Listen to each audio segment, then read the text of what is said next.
हैदराबाद शहर के नामपल्ली में वाक़ हज हाउस में आज़मीन हज 2023 के लिए रवाना होने वाले आज़मीन के लिए हुकूमत की जानिब से बेहतर इंतजाम किए गए हैं।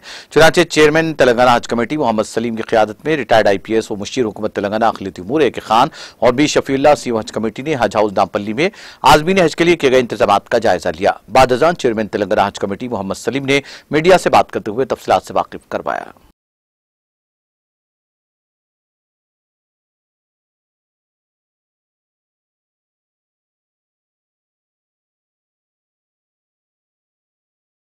अल्लाह का शुक्र है कि हमारा हज के इंतजाम पूरे कंप्लीट हो गए। छोटे मोटे कुछ चीज़ें हैं उसको हम लोग दुरुस्त कर ले रहे हैं। यहाँ पर इरफान साहब हमारे स्टाफ पूरे जो है हमारे इम्तियाज सिक्योरिटी के सब लोग पूरे हमारे डिपार्टमेंट पूरा मिलके वक्फ के लोग हैं और शफीउल्लाह साहब हमारे होम मिनिस्टर साहब हमारे KCR साहब सब लोग जो है ना पूरा हज कैंप को जो है ना पूरा तवज्जो दिए हुए है।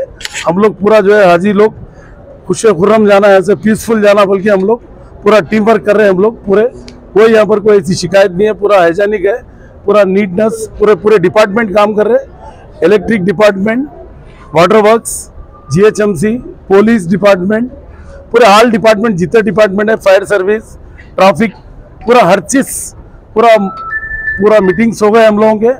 और अल्लाह चाहे तो हमारा हज एम्बार्केशन ये टाइम भी इंडिया में नंबर 1 आएगा। इससे पहले खुद आके इंडिया के जो चेयरमैन है हज कमेटी के ऑल इंडिया के अब्दुल्ला कुट्टी साहब देखते बोले भाई क्या हज का इंतजाम है, बोल के खुश होके गए और रिपोर्ट दिए दिल्ली में। फिर दिल्ली वाले भी यहाँ पर हमेशा रहते हैं हमारे हज के एम्बार्केशन में, तो वो लोग भी हैप्पी है। अभी भी आए सो लोग इंशाल्लाह। और